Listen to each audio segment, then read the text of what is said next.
बात पश्चिम बंगाल की हो रही है तो जब से ऑब्जर्वर अजय पाल की एंट्री हुई है, सियासत गर्मा गई है। तृणमूल कांग्रेस तो हमलावर है ही, पर अब तो समाजवादी पार्टी भी मैदान में आ गई है। वहीं भारतीय जनता पार्टी अजय पाल शर्मा को डिफेंड करती हुई भी नजर आ रही है। उनके द्वारा ये कहा गया है कि गुंडे फिलहाल डरे हुए हैं और टीएमसी भी इसीलिए डर गई है। पश्चिम बंगाल में पुलिस पर्यवेक्षक बने अजय पाल शर्मा तो सिर्फ अपनी जिम्मेदारी निभा रहे हैं जो उनको इलेक्शन कमीशन ने दी है, और उसी ड्यूटी को निभाने के लिए ऑब्जर्वर अजय पाल शर्मा बेखौफ निष्पक्ष होकर काम कर रहे हैं। क्योंकि उन्होंने टीएमसी के एक नेता जहांगीर खान को भी कड़ी हिदायत दी है, जिस पर वोटरों को धमकाने के आरोप लगे हैं। दीदी की पार्टी अपने नेता की गलती मानने की जगह अजय पाल पर ही सवाल उठा रही है और खुलेआम पुलिस पर्यवेक्षक को धमकियां दे रही है। ये जो असंवैधानिक काम आप कर रहे हैं अपने बीजेपी के मालिकों के निर्देश पे, मैं आपको इतना बता देना चाहता हूं, 4 तारीख रिजल्ट निकलने के बाद आप जहां भी भाग जाएं, आप छुप नहीं पाएंगे। आपको ऐसा लगता होगा कि हम एक दूसरे राज्य से आए हैं, वहां पर हम चले जाएंगे और मेरा बीजेपी का मालिक मुझे बचा लेगा। मैं आपको सीधी तौर पे यह कहना चाहता हूं कि आपके खिलाफ एफआईआर होगा, आपके खिलाफ चार्जशीट होगा और आपको घसीट के कोर्ट में लाया जाएगा, जहां पर कानून सख्त से सख्त कार्रवाई आपके खिलाफ करेगी। कोई राज्य, कोई बीजेपी का मालिक आपको बचा नहीं पाएगा।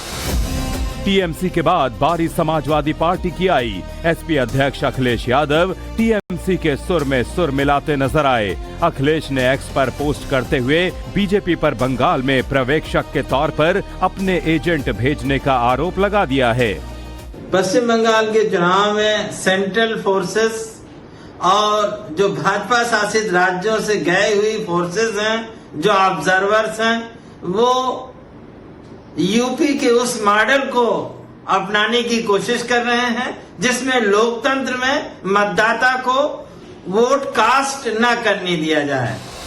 इलेक्शन कमीशन अजय पाल शर्मा पर हो रहे सियासी हमले पर बीजेपी ने भी विरोधियों को जवाब देने में देरी नहीं की। अजय पाल को डिफेंड करते हुए बीजेपी ने कहा कि अजय पाल कानून के हिसाब से काम कर रहे हैं, इसलिए टीएमसी को तकलीफ हो रही है। बात पश्चिम बंगाल की हो रही है तो जब से ऑब्जर्वर अजय पाल की एंट्री हुई है, सियासत गर्मा गई है। तृणमूल कांग्रेस तो हमलावर है ही, पर अब तो समाजवादी पार्टी भी मैदान में आ गई है। वहीं भारतीय जनता पार्टी अजय पाल शर्मा को डिफेंड करती हुई भी नजर आ रही है। उनके द्वारा ये कहा गया है कि गुंडे फिलहाल डरे हुए हैं और टीएमसी भी इसीलिए डर गई है।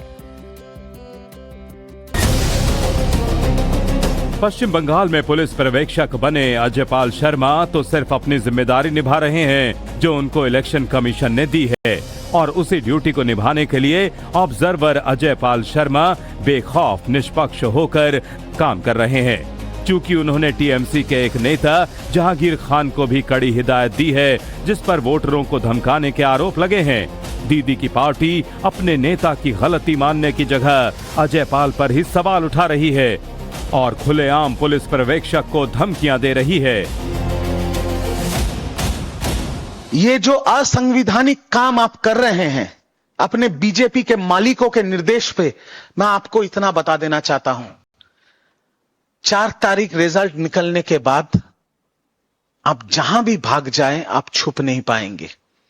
आपको ऐसा लगता होगा कि हम एक दूसरे राज्य से आए हैं, वहां पर हम चले जाएंगे और मेरा बीजेपी का मालिक मुझे बचा लेगा। मैं आपको सीधी तौर पे यह कहना चाहता हूं कि आपके खिलाफ एफआईआर होगा, आपके खिलाफ चार्जशीट होगा और आपको घसीट के कोर्ट में लाया जाएगा, जहां पर कानून सख्त से सख्त कार्रवाई आपके खिलाफ करेगी। कोई राज्य, कोई बीजेपी का मालिक आपको बचा नहीं पाएगा। टीएमसी के बाद बारी समाजवादी पार्टी की आई। एसपी अध्यक्ष अखिलेश यादव टीएमसी के सुर में सुर मिलाते नजर आए। अखिलेश ने एक्स पर पोस्ट करते हुए बीजेपी पर बंगाल में पर्यवेक्षक के तौर पर अपने एजेंट भेजने का आरोप लगा दिया है।